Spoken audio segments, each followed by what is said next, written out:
A paz do Senhor, seja bem-vindo a mais uma aula aqui do EBD em Foco. Eu me chamo Herberson e nesta aula eu vou ministrar a lição número 3, que tem como título A Verdadeira Adoração. Nós estamos estudando a revista CPAD do segundo trimestre do ano 2025. A revista como um todo tem como objetivo apresentar o Evangelho de João, o Evangelho segundo escreveu o apóstolo João, e nós já estudamos aí duas lições maravilhosas. A primeira lição falamos na encarnação do Verbo, e o Verbo se fez carne, que inclusive é o título da revista. Na segunda lição, nós falamos sobre o novo nascimento, regeneração, foi o capítulo 3 do Evangelho de João, que é a passagem de Jesus com Nicodemos. No capítulo 4, a gente tem também uma passagem muito conhecida, que é de Jesus com a mulher samaritana. É o que nós vamos estudar aqui na lição número 3. Sabemos que é uma passagem muito rica, com muitas lições, muita informação. No entanto, o escritor da revista, devido ao espaço, ele focou na questão da adoração. Porém, aqui nessa aula eu pretendo apresentar aqui o contexto histórico ali daquele momento e também tirar algumas lições além do que está aqui na revista. Então você que é professor da EBD, quer ministrar uma aula de excelência, quer entender a lição por completo, eu convido você a assistir essa aula até o final. Tenho certeza que você vai aprender muito aqui. Eu aprendi bastante estudando essa lição, sempre gosto de gravar o vídeo depois que eu estudo, que eu analiso bem o conteúdo, é por isso que às vezes eu posto o vídeo um pouco atrasado, mais uma vez não consegui postar no início da semana, mas graças a Deus estou conseguindo postar.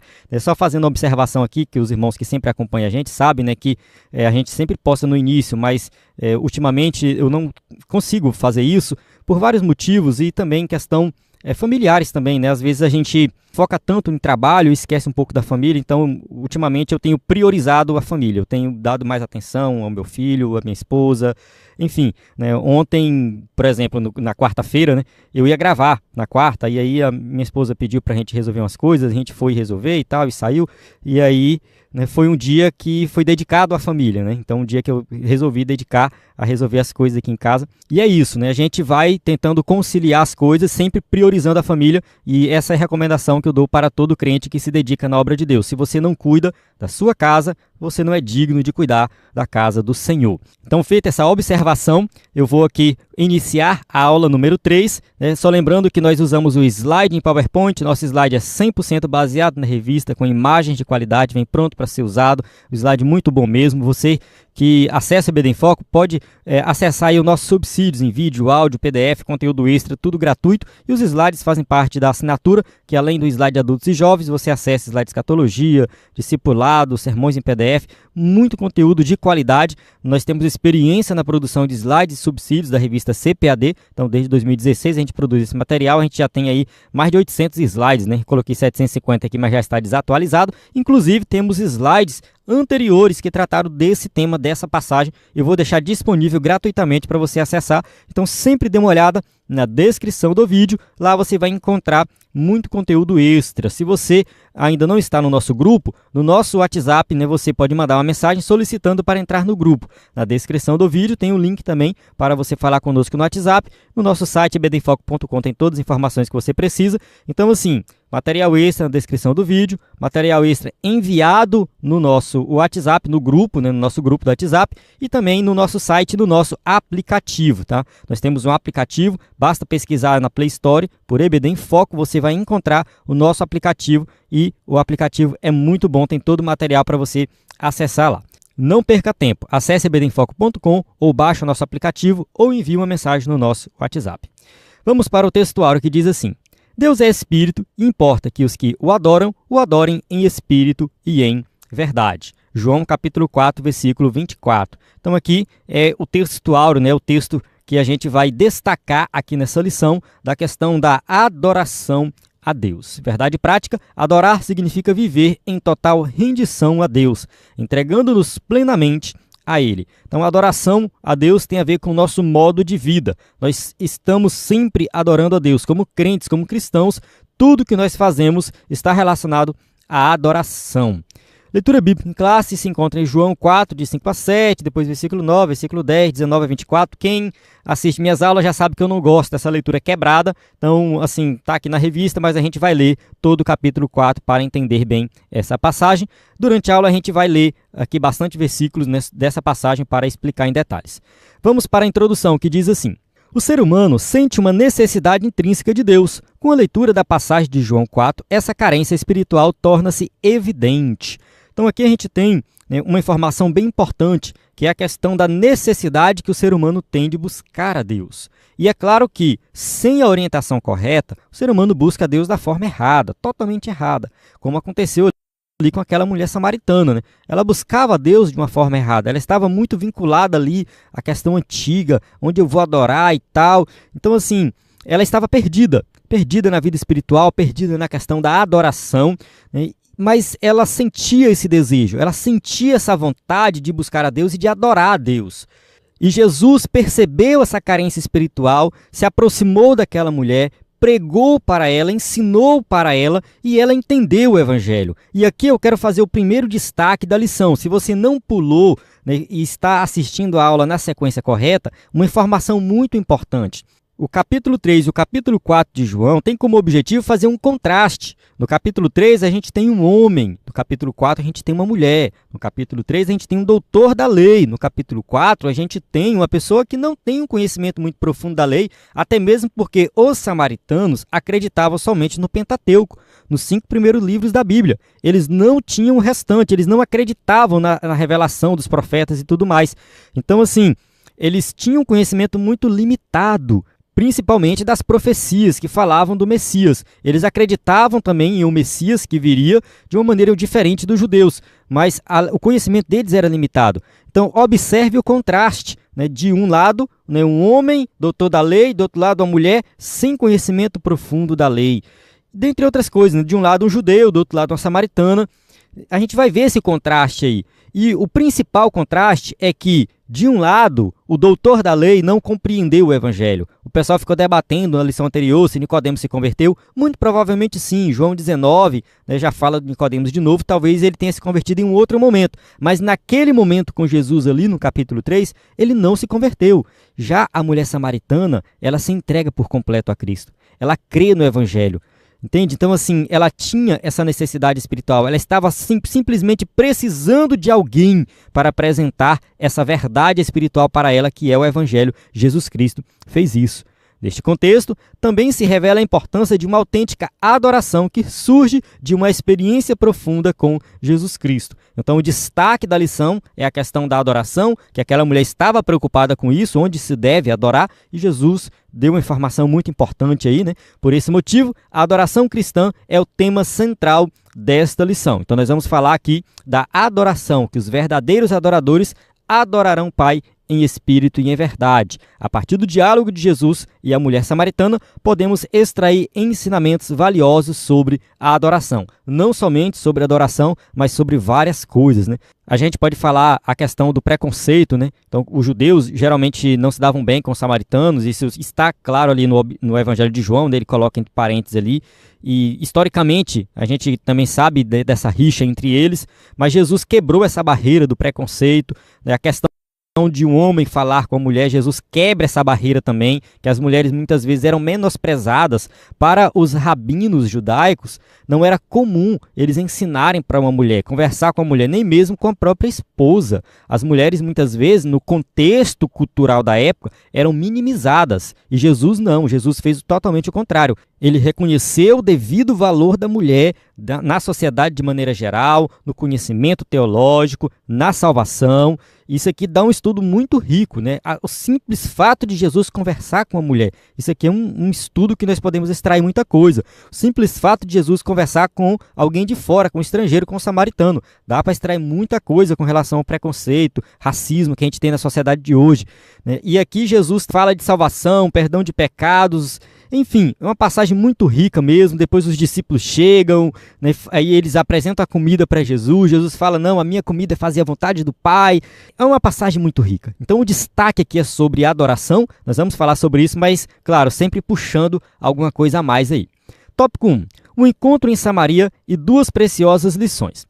Vou fazer uma observação sobre o que eu achei do conteúdo da revista, da maneira que foi escrita. Eu particularmente não gostei porque o escritor da revista ele fica dando voltas. Ele fala de um tema no tópico 1, ele volta com o tema no tópico 2, depois ele trata de novo no tópico 3, em vez dele desenvolver o tema de maneira linear, ele ia aumentando, ou então pegar o tópico 1 e explorar um tema, tópico 2 explorar outro tema, mas ele fica repetindo a mesma coisa. Eu acho que fica um pouco chata a aula, mas eu vou tentar aqui nessa aula, né, fazer diferente, apesar de que eu sigo a sequência da revista, mas eu pretendo aqui, né, trazer informações extras, mesmo com essa repetição, né, que eu observei na lição. Vamos lá, 1.1. A necessidade de passar em Samaria. Em João, capítulo 4, versículo 4, é informado que era-lhe necessário passar por Samaria. Muitos pregadores, muitos estudiosos gostam de dizer que os judeus evitavam passar por Samaria. Eles preferiam essa volta por fora. Se você estiver assistindo pelo vídeo, tem um risquinho preto que o pessoal dava a volta ali pela Pérea, né? Era a região da Pérea, para chegar até a Galileia. Eles saíam da Judeia, davam a volta e iam para a Galileia. Só também aqui para você entender o contexto histórico, a Galileia, essa região do norte, era uma região que morava muitos judeus. Jesus morava lá. A maioria dos discípulos eram da Galileia. Eles tinham um sotaque diferente. Como eles estavam muito próximos dos povos, né, estrangeiros ali, muitas vezes eles eram excluídos do pessoal da Judeia. O pessoal da Judeia, que estava aqui ao sul, estava mais próximo de Jerusalém, né, ali era a capital e tinha o templo e tudo mais. E eles menosprezavam os judeus da Galileia. Porque na Galileia habitavam sim judeus, crentes que serviam a Deus e que sempre iam a Jerusalém, né, principalmente nas festas e tudo mais, né? Samaria está ali no meio, que os samaritanos, eles tiveram origem lá atrás, no ano 700 e pouco antes de Cristo, quando o Reino do Norte foi levado para o cativeiro, aí eles mandaram de volta, né, um povo estranho, um povo misto, adoração mista, e depois eles construíram um templo no Monte Gerizim, adoraram nesse templo. Então os samaritanos eram um povo diferente, era um povo misto.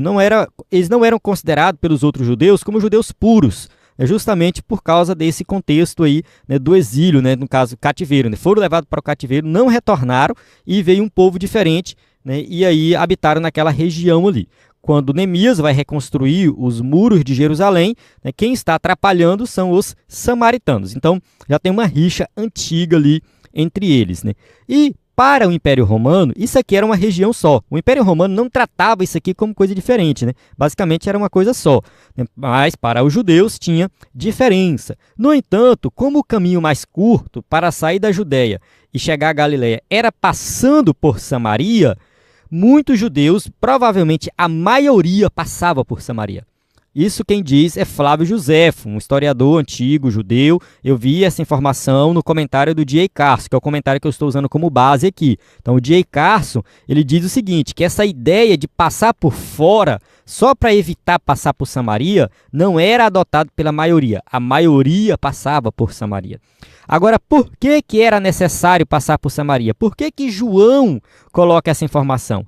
Eu vejo aqui uma explicação mais teológica. Necessário porque ali tinha um povo que precisava ouvir o evangelho. Ali tinha um povo que estava sedento. E a mulher samaritana, a mulher que estava tirando água ali meio-dia, sozinha, né? Isso aconteceu provavelmente porque ela tinha vergonha das outras mulheres. Não era um horário muito comum para as mulheres tirarem água. Então, assim, as mulheres iam todas juntas no horário e ela ia sozinha depois em um outro horário, justamente para evitar contato com as outras mulheres. E ali, naquele momento, Jesus tem um encontro com aquela mulher e não somente ela se converte. O texto diz que muitos samaritanos creram. Então, assim, uma região que estava carente do evangelho, por isso que era necessário passar por Samaria. O Senhor deixava a Judeia em direção à Galileia e para tal teria que atravessar por Samaria. Apesar de evitar entrar nessa cidade devido à tensão racial entre judeus e samaritanos, havia uma missão ainda mais urgente, o encontro com a mulher samaritana em Sicá, junto à fonte de Jacó. Então, assim, a mulher samaritana, ela foi a ponte para que Jesus chegasse à cidade e pregasse o evangelho para aquelas pessoas. O texto bíblico diz que Jesus passou 2 dias naquela cidade. É pouco, mas foi suficiente para muitos ali crerem no evangelho. Enquanto na Judeia Jesus pregava e era perseguido, era confrontado principalmente pelos fariseus, lá em Samaria ele foi recebido, ele foi reconhecido como Messias. Isso aqui está evidente nessa passagem do capítulo 4, com a mulher samaritana e também quando cita que muitos samaritanos creram ali naquele momento. Durante essa conversa, Jesus abordou o assunto sobre o local adequado para adorar a Deus. Seria em Samaria ou em Jerusalém? Qual é o melhor lugar para adorar a Deus? Qual é o local que eu vou lá, eu adoro e Deus recebe a minha adoração? Essa era a preocupação dela. Quando ela percebeu que quem estava diante dela não era um homem qualquer, mas ele estava o Messias, primeiro ela reconheceu como profeta, né? És tu o profeta? Porque do ponto de vista dos samaritanos, os outros profetas não tinham nenhum valor. Eles só acreditavam no Pentateuco, nos 5 primeiros livros. Então eles não acreditavam nos profetas, Isaías, Jeremias, eles não tinham esses livros, não liam esses livros. Então eles esperavam um profeta específico. Então quando ela fala assim, és tu o profeta, ela está se referindo ali ao Messias. Ela está se referindo àquela revelação superior que eles estavam esperando há muito tempo. Justamente porque tem uma passagem, se eu não me falha a memória, em Êxodo, que fala que Moisés é um profeta e que vem futuramente um outro profeta superior a ele. Não vou lembrar agora de cabeça a passagem, mas a gente pode depois deixar nos comentários aí, né? Então alguém lembrar aí pode colocar nos comentários, né? Que fala de Moisés como profeta. Eles tinham essa expectativa desse profeta e essa mulher reconhece Jesus como profeta. Quando ela percebeu que ali estava o profeta, ela resolveu fazer uma pergunta muito importante, que era uma dúvida para ela. Qual seria o melhor lugar para adorar a Deus? Então, nesse diálogo, Nosso Senhor ensinou 2 lições importantes. Na verdade, ensinou várias, né? O escritor da revista que destacou aqui 2.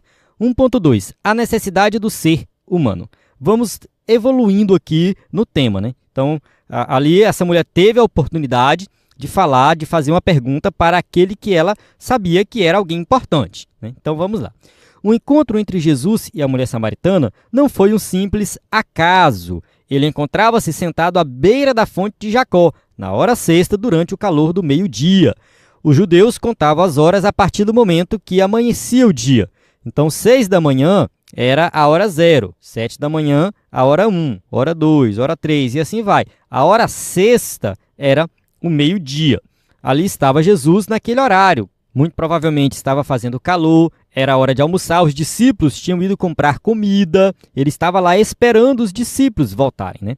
A mulher samaritana dirigiu-se à fonte para recolher água, momento em que se cruzou com Jesus e ouviu um pedido do amado mestre, dá-me de beber. Então assim, Jesus fez, né, um simples pedido, dá-me de beber, eu quero água. Em resposta ao pedido de Jesus, ela iniciou uma conversa com o Divino Mestre, até que este lhe propôs uma água que se tornará nela uma fonte de água a jorrar para a vida eterna.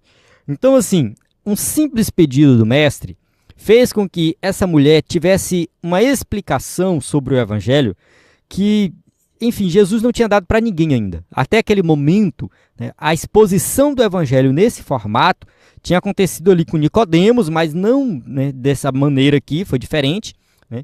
E Jesus deixa bem claro para ela, essa água que você vai tirar aí, né, você bebe, você tem sede, eu bebo, depois eu tenho sede. Mas se você beber da água que eu lhe der, né, você jamais vai ter sede.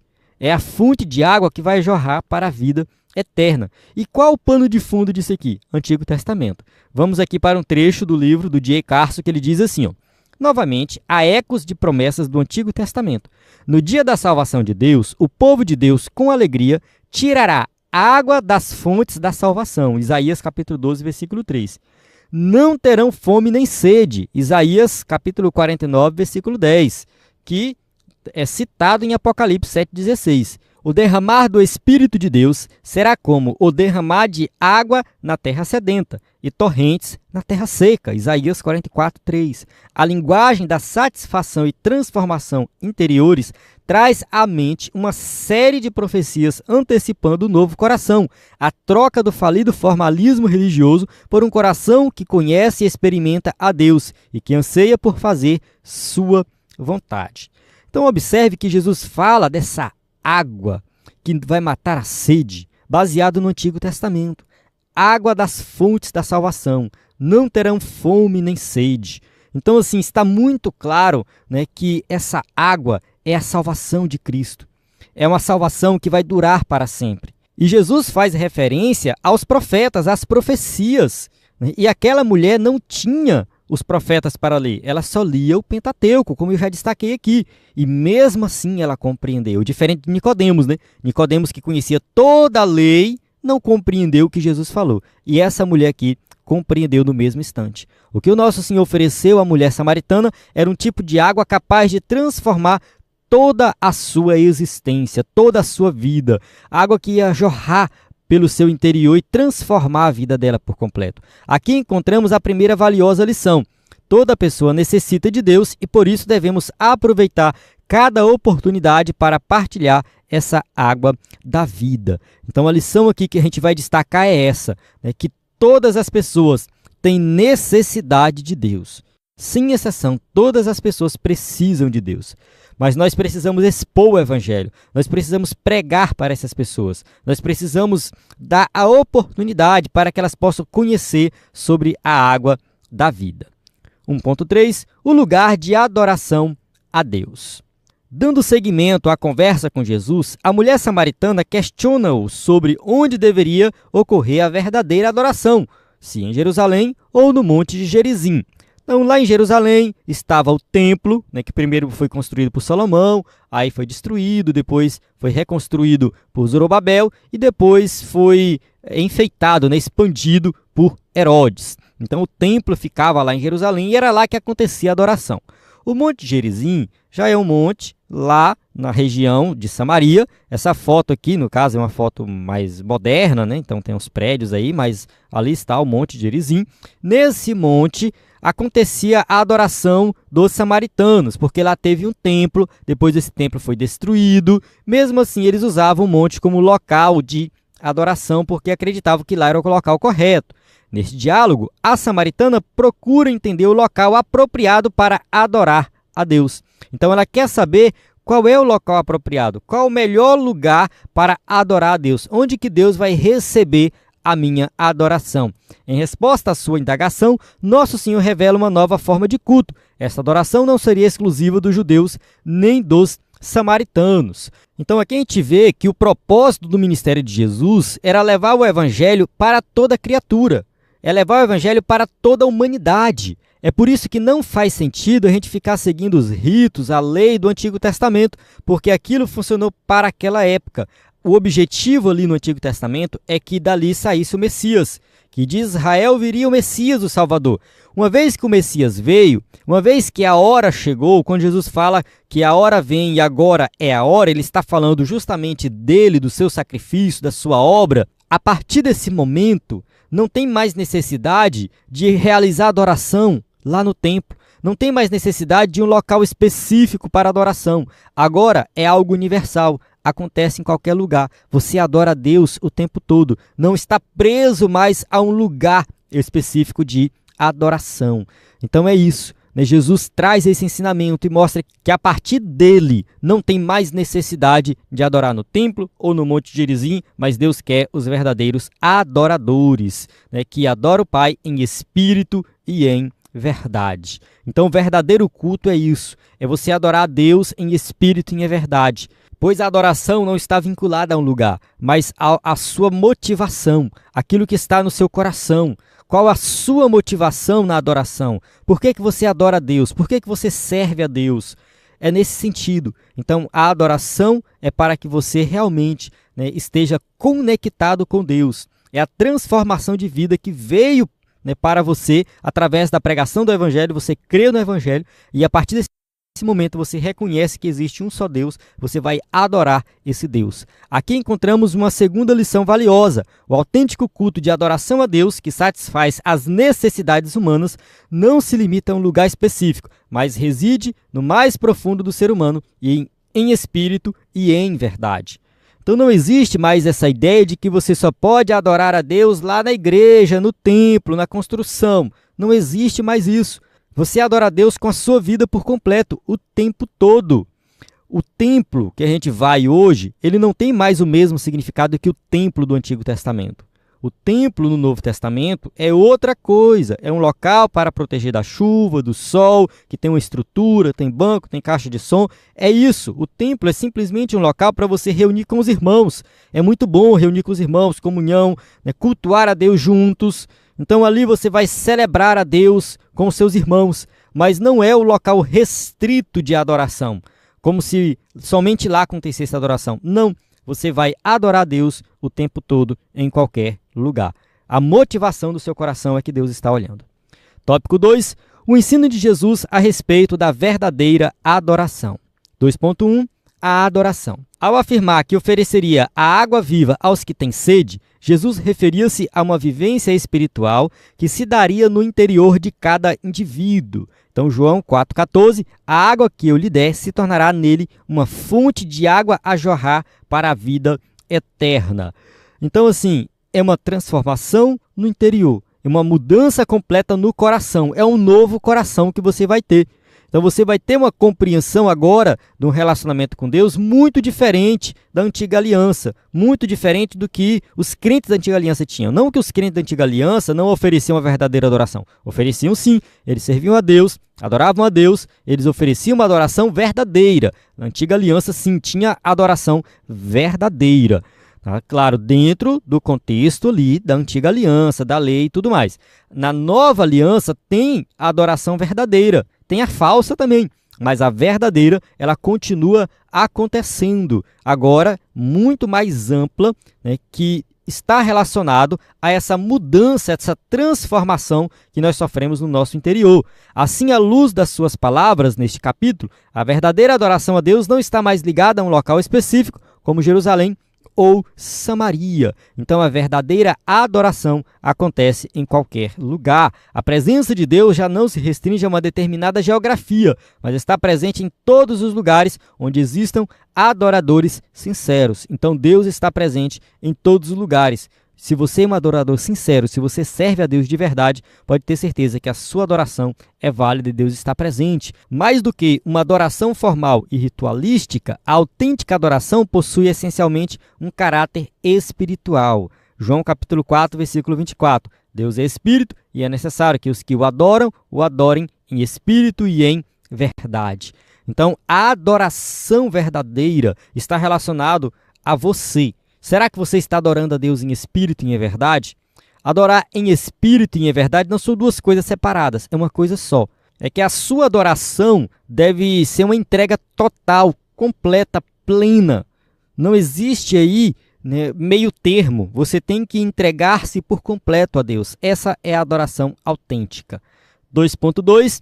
Jesus e a verdadeira adoração. Ao questionar Jesus sobre o local da adoração, a mulher samaritana teve uma revelação que lhe permitiu entender os ensinamentos de Jesus sobre a verdadeira adoração. Então, aqui, só fazendo uma observação, é justamente sobre isso que eu estava comentando no começo do vídeo. A lição fica dando voltas, né? Então, a gente já falou sobre o local da adoração. O escritor da revista volta e fala de novo. Então, assim, vamos ler aqui João 4,20, né? Só para a gente entender melhor. Nossos pais adoraram neste monte, e vós dizeis que é em Jerusalém, o lugar onde se deve adorar. Então, a mulher estava preocupada com isso, né? Então, enfim, nossos pais vão para o Monte Gerizim, ou seja, os samaritanos, né? Os judeus vão para Jerusalém. E qual é o melhor lugar? O Senhor Jesus é, por si só, a base para essa adoração genuína. João 4,21, disse-lhe Jesus, mulher, crê-me que a hora vem em que nem neste monte, nem em Jerusalém adorareis o Pai. Então aqui em João 4,21, Jesus está falando que vem a hora, né, que a hora é a obra completa dele. Quando ele morrer na cruz do Calvário, ressuscitar, subir aos céus. Então está chegando essa hora, vai chegar esse momento. Então ali está numa fase de transição. Todos os crentes da época de Jesus ali são crentes em transição, da antiga aliança para a nova aliança. Então quando, né, Jesus morrer, ressuscitar e tudo mais, não existe mais esse local de adoração. Na verdade, Jesus já está mostrando que, naquele momento, já acabou isso, né? Eu vejo dessa forma. Eu vejo que essa fase de transição é uma fase em que Jesus está apresentando aí que o evangelho já chegou, o reino de Deus já chegou. Então eu vejo que nessa fase de transição, Jesus apresenta aí que o reino de Deus já chegou, já está presente, já iniciou-se. Então assim, não precisa mais você ter essa preocupação com a adoração. Jesus está falando isso para aquela mulher. Não precisa mais ter essa preocupação. Agora, você, ao se converter, ao crer no evangelho, você já pode adorar a Deus onde você quiser. Então essa mulher já teve essa compreensão. É claro que foi necessário Jesus consumar a sua obra na cruz do Calvário. E quando a gente vai para Atos dos Apóstolos, Filipe vai pregar em Samaria.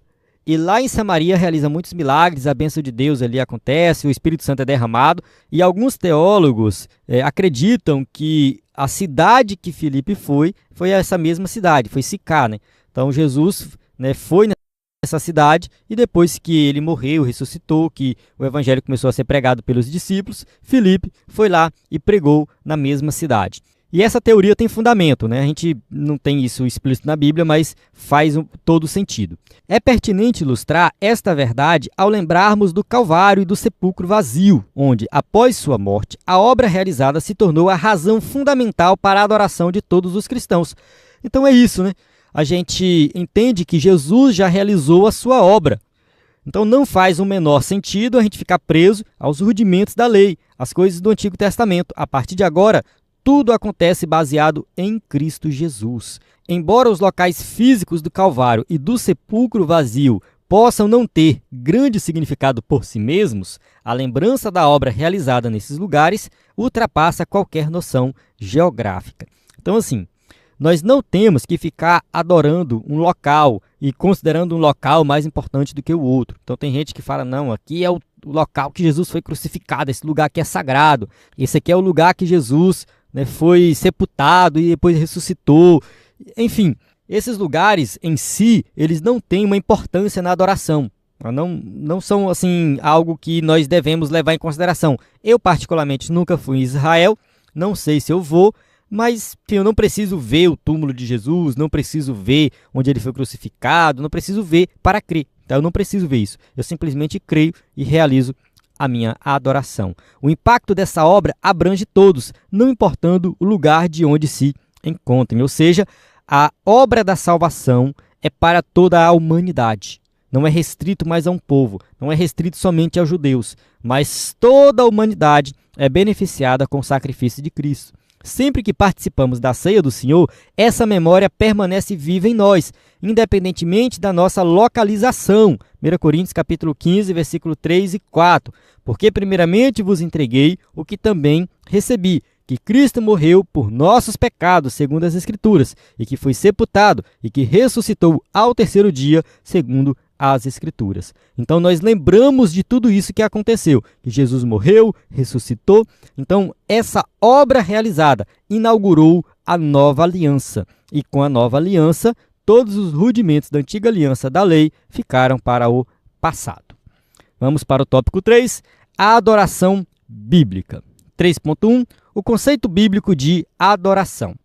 Na língua hebraica existe uma expressão chamada, eu vou pronunciar aqui do jeito que eu imagino, tá? Histahava. Não sei se é assim a pronúncia correta, peço perdão por isso, mas vamos lá. Que transmite a ideia de manifestar um temor reverente, admiração e respeito característicos da adoração. Então, essa é a ideia. Você manifestar um temor reverente, admiração, respeito. Então, isso aqui envolve a adoração. Adorar é isso. É se curvar, é ser reverente, é admirar, é você expressar ali, todo o teu sentimento de reverência e admiração, com o objeto da adoração. Se for Deus, está tudo ok, mas você pode adorar qualquer outra coisa. Então isso é muito perigoso, você pode estar adorando um ídolo e não sabe. Então a gente precisa voltar a nossa adoração a Deus. Já na língua grega, duas palavras são utilizadas para definir a adoração, latreia e proskuneo. A palavra latreia refere-se à submissão de quem serve outrem, ou seja, quando é usada essa palavra, significa que você é submisso àquele que você serve. Por sua vez, proskuneo significa adorar ou ato de adoração. Ambas as palavras são usadas aí praticamente como sinônimos. No diálogo com a mulher samaritana, Jesus utilizou o termo proskuneo. Aqui nessa parte eu ia fazer uma análise um pouco mais detalhada dessa palavra, mas eu vi que a aula ia ficar muito longa, eu resolvi não fazer isso. Tá? Mas, enfim, só entenda que Jesus está falando dessa adoração, usa essa palavra especificamente, mas ambas as palavras, né, elas se referem aí à questão da adoração. Vamos avançar aqui, né? Como a gente já leu esses versículos anteriormente, eu não vou ler novamente. Em português, a palavra adoração implica atribuir mérito ou valor a alguém. Então, quando você atribui mérito, valor, né, você realmente se entrega por completo, ali tem uma adoração. É por isso que tem um certo debate aí dos evangélicos com os católicos, porque os evangélicos acusam os católicos de serem idólatras, porque eles estão adorando aos santos, né? Então, adora a São João, a São Pedro, e os católicos rebatem, né, dizendo que não, que eles não estão adorando os santos, que eles prestam uma reverência aos santos, mas não tem adoração. Eu já morei em Belém do Pará e eu já vi o Círio de Nazaré. Se aquilo não for adoração, não sei o que é. Mas enfim. Em suma, adorar a Deus significa essencialmente reconhecê-lo, render-se e exaltá-lo por tudo que ele é e faz. Então, quando nós adoramos a Deus, nós estamos reconhecendo quem é Deus, que Ele é o Deus Todo-Poderoso, que Ele é o Criador de todas as coisas. Nós nos rendemos a Ele, entregamos a nossa vida por completo a Ele, exaltamos a Ele. Então, é isso, nós estamos adorando a Deus. 3.2. Adoração como ato de rendição a Deus. O conceito fundamental da palavra adorar, proskuneo, no Novo Testamento, remete originalmente à noção de beijar, associado a um ato de se dobrar os joelhos ou prostrar-se com testa no solo, ou sobre os pés da pessoa a quem está submisso, se está submisso. Isso aconteceu com Jesus, né, em acho que 2 ou 3 ocasiões, de alguém se jogar aos pés de Jesus, adorar, beijar os pés de Jesus. Então isso aqui, né, era comum naquela época. Então, quando fazia isso, a pessoa estava prestando um culto, uma adoração. Então, isso aqui é uma prova que o próprio Jesus recebeu a adoração muitas vezes durante o seu ministério. O episódio da mulher pecadora ilustra bem esse significado, Lucas 7, 37 e 38, e nos ensina a reconhecer a própria inferioridade e também a superioridade daquele que estamos dispostos a servir plenamente. Vamos ler aqui a passagem de Lucas 7, 37 a 38. E eis que uma mulher da cidade, uma pecadora, sabendo que ele estava à mesa em casa do fariseu, levou um vaso de alabastro com unguento, e estando por detrás os seus pés, chorando, começou a regar-lhe os pés com lágrimas, e enxugava-lhes com os cabelos da sua cabeça, e beijava-lhe os pés, e ungia-los com o unguento. Então aqui a gente observa, né, uma mulher que entra num ambiente que Jesus estava ali à mesa, na casa de um fariseu, e ela começa, né, a beijar os pés de Jesus, a untar os pés de Jesus. Isso aqui mostra, né, uma rendição por completo. Uma mulher que, né, queria se render, que queria adorar a Cristo, queria estar aos pés de Cristo. Uma passagem muito rica que nós poderíamos explorar de forma mais detalhada, mas devido ao tempo isso não é possível, né? E aqui mostra também um contraste, né, com aquele fariseu, né, o fariseu que provavelmente não recebeu bem Jesus, não lavou os pés de Jesus, né, estava ali, né, combatendo Jesus, talvez, né, debatendo com Jesus, né, e aí de repente entra essa mulher pecadora, uma mulher que ninguém dava nada por ela, né, e ali ela estava diante de Jesus para adorar, né, pedindo perdão dos seus pecados, né. Então, assim, né, uma atitude que rendeu a ela, né, a vida eterna, podemos dizer isso, né, uma atitude de adoração que fez com que essa mulher tivesse a vida totalmente transformada. É uma atitude de adoração, né, que transformou por completo a vida dela, né, recebeu o perdão dos pecados, né, enquanto aquele fariseu provavelmente continuou com seu coração endurecido e falando mal de Jesus. Tópico 3.3. Adoração como ato de serviço a Deus. O serviço a Deus está profundamente associado à adoração. Esse é um ato espontâneo que demonstra o nosso reconhecimento da soberania de Deus sobre tudo. Então, quando a gente adora a Deus, a gente está reconhecendo que Deus é soberano. Tem um material aqui no EBD em Foco, que é o ACAS, que eu falo sobre oração. ACAS significa adoração, confissão, agradecimento e súplicas. Material baseado num livro que eu li sobre oração, e o título do livro é Ocupado Demais para Deixar de Orar. Muito bom esse livro, né? E a gente tem esse material aqui no EBD em Foco. E o objetivo é estruturar a oração, de tal forma que você começa a sua oração adorando a Deus. Tem gente que começa pedindo, mas nós devemos começar adorando. Então, começar a oração adorando a Deus, né, vai transformar por completo a nossa maneira de orar. Depois você vai confessar os seus pecados, falar que você errou, depois você vai agradecer a Deus, né, por tudo que Ele fez na sua vida, e depois você vai suplicar, você vai pedir, fica por último. É claro que isso não é regra, mas é uma estrutura que ajuda muito na adoração, tem subtópicos aí dentro, né, de cada um desses. Então esse material é um material muito bom que tem no EBD em Foco. Eu vou ver se ele está disponível gratuito ou para assinante, tá? Quem tem alguns conteúdos aqui para assinante. Eu sei que a gente tem os slides do Acas que é pago, é um valor separado lá, né? Mas o estudo em si em PDF, eu vou dar uma conferida e aí qualquer coisa eu envio no grupo e deixo disponível aí para você, né, dar uma lida, né? Que é muito bom mesmo sobre a questão da oração, tá? E começar a oração com adoração é fundamental, porque ali você reconhece quem é Deus, você exalta a Deus. Os salmos ajudam muito nesse sentido. A você começar a sua oração lendo um salmo, se inspirando em um salmo para adorar a Deus da forma correta. Assim, o serviço que prestamos a Ele, ou seja, cumprir os seus propósitos para nós, exige uma entrega total da nossa vida, como sacrifício vivo ao Senhor, como está em Romanos capítulo 12, versículo 1. Rogo-vos, pois, irmãos, pela compaixão de Deus, que apresenteis o vosso corpo em sacrifício vivo, santo e agradável a Deus, que é o vosso culto racional. Então a nossa adoração deve ser uma entrega completa a Deus. O nosso culto racional é uma entrega que, né, é o nosso corpo como sacrifício vivo, ou seja, a sua vida por completo. Não é entregar a alma e o espírito, não. É o ser humano por completo. Ele entrega a Deus por completo. Nós devemos nos entregar por completo. Aí sim, nós vamos adorar a Deus de verdade. De tal forma que não podemos servir a dois senhores, mas somente a um. Jesus diz isso, em Mateus 6,24. Né? Lá ele fala, você não pode servir a Deus e a Mamon, que é o dinheiro. Então trata-se de uma entrega completa a Deus através da nossa existência. Então a adoração plena, completa, você não pode dividir a sua adoração com qualquer outra coisa. No caso, a adoração a Deus com qualquer outra coisa. 3.4. Uma experiência interior de adoração. Sentimos uma necessidade profunda de adorar a Deus, conforme é lembrado no Salmo 42. Salmo 42, verso 2. A minha alma tem sede de Deus, do Deus vivo. Quando entrarei e me apresentarei ante a face de Deus? Então o salmista, ele queria sempre estar na presença de Deus. Ele queria sempre estar adorando a Deus. A minha alma tem sede de Deus. Ele fala assim, eu vou deitar, eu lembro de Deus. Eu acordo, eu lembro de Deus. Em um outro momento, ele diz assim, é melhor um dia nos teus átrios do que 1000 em outro lugar. Outra vez ele diz, alegrei-me quando me disseram, vamos à casa do Senhor. Então o salmista, ele estava sempre preocupado com a adoração, estar na presença de Deus, estar servindo a Deus. A gloriosa presença do Deus Todo-Poderoso satisfaz todas as carências da pessoa. Ou seja, o mais importante de tudo é a presença de Deus.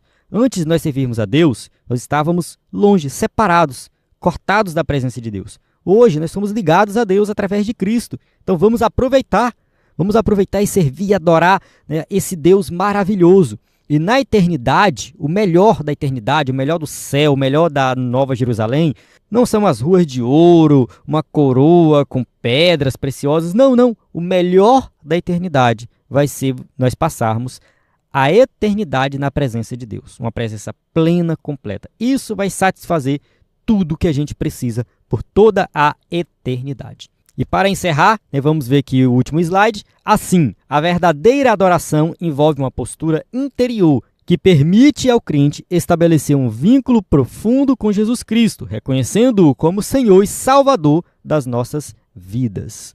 Aqui a gente observa que está bem claro que é uma postura interior, é uma postura no seu coração, uma decisão que você toma de servir a Deus, de fazer uma entrega completa e adorar a Deus, né, por toda a tua vida. Né? Você vai entregar a sua vida por completo, adorar por toda a vida e adorar por toda a eternidade. É isso que nós vamos fazer. Nós vamos adorar a Deus por toda a eternidade. Conclusão.